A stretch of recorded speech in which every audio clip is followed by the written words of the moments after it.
Nigeria Diaspora Investment Summit, convened by the Nigerians Diaspora Summit Initiative in collaboration with Nigerians in Diaspora Commission.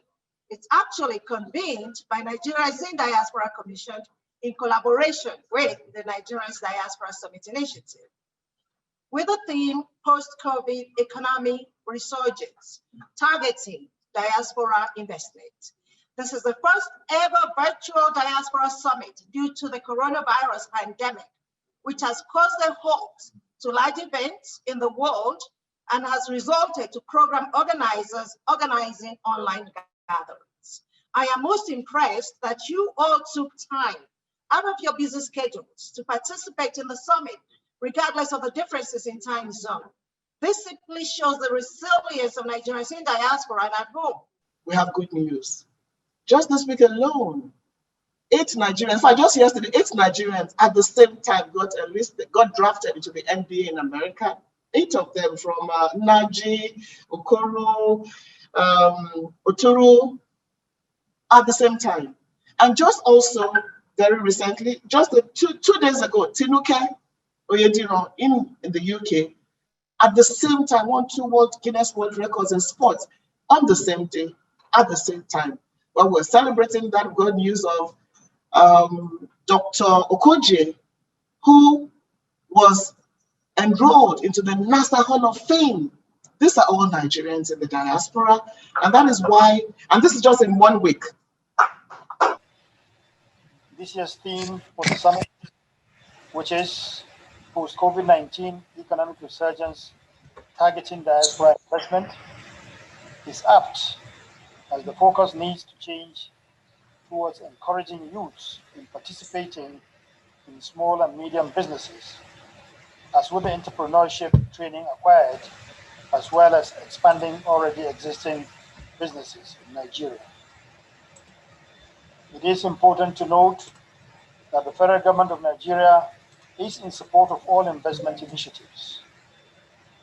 This is seen in Mr. President's constant support and encouragement of Nigerians in diaspora to key into the listed sectors of investment for the economic development of Nigeria.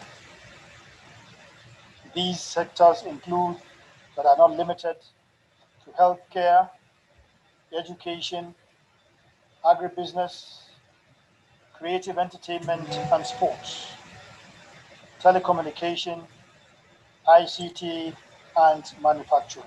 Prior to politics, I was a lawyer for 23 years, a profession that I enjoyed enormously. On a personal level, Nigeria, I have to tell you, has always been extremely close to my heart. My father is Nigerian, my mother is English. Our family name is Ukuboye, and my father went to St. Gregory's College in Lagos in the 60s and 50s, although our family are still living up in beautiful Plateau State around the Jos area. I'm extremely proud of both my Nigerian and my British heritage, and I absolutely love visiting the country. I actually get very excited every time I step off the plane. I think it's the people, the energy, the rhythm, the vibrancy. So this really is a dream position, a dream job for me. The Trade Envoy role is very much about taking Global Britain's message out internationally. It's about increasing bilateral trade and investment between UK and Nigeria. And it's also about building on that strong UK-Nigerian relationship that I know already exists, but I know that we can develop even further that will lead to prosperity for all. Putting this on, it's been very, very informative. I'll say that. You know, all the speakers were great. All the presentation material was really excellent. I look forward to getting that so I can use it to help, you know, pursue the things that I will be doing to aid in bringing investments to Nigeria and making the United States and the Nigerian connection a lot more solid. that has been an interest of mine for several years, going back to trying to do some theme parks and different things as far as like 10 years ago. So now with the sports being a new high priority item, I think that's excellent, because I didn't know about 9 Nigerians in the NBA. That's oh boy, that's major. So hopefully with your assistance from your side and education to all the NBA players, really, you know, not just the Nigerian ones, but from LeBron all the way down to how now with the political statements and the political mindsets in the United States that's spreading around the world, I think that looking to how African Americans all can help support each other and help take care of each other and build businesses and infrastructure within, I think everyone has a different mindset now. Personally, myself, I've been involved in sports management for many, many years, from as far back as Wilt Chamberlain and different entertainment clients over the years. I myself have been a producer for over 25 years in Los Angeles and director. And so I know a lot of people, I have a lot of resources. So attending this event for me was more educational, so I can speak with the people who I know in Nigeria about how we can bring more investments into the country. But it's been very helpful for me. Diaspora is one of the most vital resources that we have, a literally endless reservoir of talent, of trade, of investment opportunities, of tourism, education, culture, and sports opportunities. But perhaps more important is the sheer range of well-trained, honed, and experienced talents that our diaspora represent. It is that potential, not necessarily just remittances, that make our diaspora network an endless source of economic hope and social aspiration. When we met last year, little did we know that the world will be afflicted by possibly the worst health crisis and the most devastating economic downturn in a generation. For us in Nigeria, as with many developing countries, it meant, you know, as of this quarter, as of last quarter, a -6% slowdown in GDP. A sad development, especially after 12 consecutive quarters of growth. And so in response, we designed an ambitious 2.3 trillion naira economic sustainability plan. And the focus of that plan is on creating jobs. First, by mass agriculture program. Already we've enumerated 5 million farmers and geotagged them to their farmlands. Also a mass housing program where we're building 300,000 homes in all states of the Federation, using local materials and using small to medium-sized construction companies and using direct labor.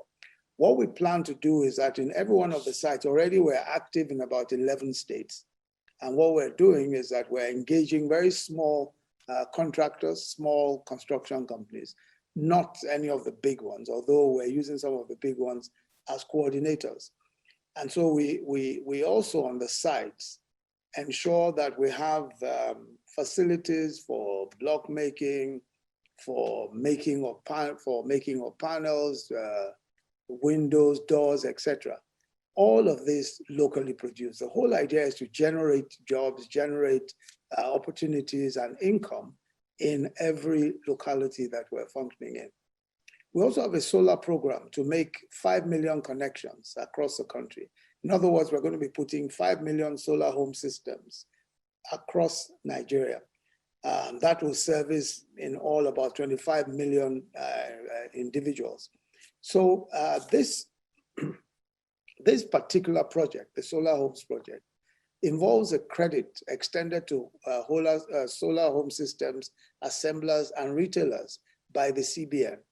In fact, all of our programs are actually supported by credit facilities, which the CBN is offering. That credit facility is about 1.3 trillion naira in all. And it is of course, as you can imagine, a substantial part, more than half of the 2.3 trillion. So the whole idea is that the CBN is offering these credit facilities through the commercial banks. I am very much interested in this summit for three major reasons. One is the fact that this summit brings together Nigerians within the country and Nigerians in the diaspora. This is why I said earlier on, some few days ago, that the Honorable Chair of the Commission is building bridges. Secondly, it allows us to delineate important and critical sectors that Nigerians in the diaspora can participate in terms of investments and further development. I appreciate the vast human and financial resources that are available within the Nigerian diaspora community throughout the whole world. Thirdly, the summit is coming at a time when the entire world is battling with the challenges of COVID-19. This period of COVID-19 must give us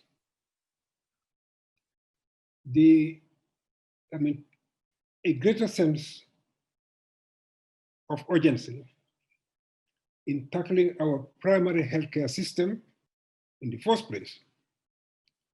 And at the same time, in allowing us to boost our agricultural production in order to increase our level of food sovereignty. If you please allow me to stand on existing protocol, so I don't take too much of your time, but I need to say a good day. I don't know what time it is in different parts of the world at this moment, so I'm not going to say afternoon or morning. So I'd say good day, all distinguished guests and speakers, and everyone here present. And I'm happy to be in your midst. But before I go on to give my goodwill speech, I must commend the executive chairman of NIDCOM, Honorable Abike Dabri-Yerewa, and her team. Nigeria is not an exception to the world. The world all over now is facing the challenges of pandemic, whose effect is not only on our health, but on our wealth. And I mean, so when I said our wealth, I mean the wealth of the world. As we do know and we do recognize, the pandemic came because of the and it's associated with lockdown, which affected movement of the people, it affected all aspects of the economy. Therefore, this conference and this event is coming at a very right time. Today, I'd like to talk on security and investment in Nigeria. And the reason why this is important is because we're in a world where if security is not, taken care of, then there can be no investment. You've known who I am. My name is Temitope Olodo. I'm a preventive terrorism consultant. And I work in this field of security profiling and looking at countries and what people do. But I would also like to highlight what the previous speaker spoke about earlier.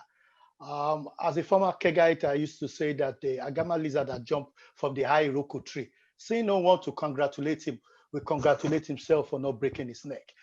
I want to start out by recognizing the significant contributions of Nigerians in the diaspora to the economic growth and development of this country. It is not a contribution that should be taken for granted. Be rest assured that I know what you go through to make the contributions you make. I left Nigeria at the age of 21 after my youth service. And as many of you went through the trials and travails of being in a foreign country, as well as the victories and successes that the opportunity affords. for me, I went through the typical steps. I worked at Burger King, I worked, in a restaurant, and finally did my master's. But while doing all of that, at the top of my mind was continuing to contribute to the welfare and the well-being of my family members and friends in Nigeria. That commitment has to be saluted and appreciated. Over the last 5 years, Nigerians in diaspora have contributed as much as $100 billion to the Nigerian economy.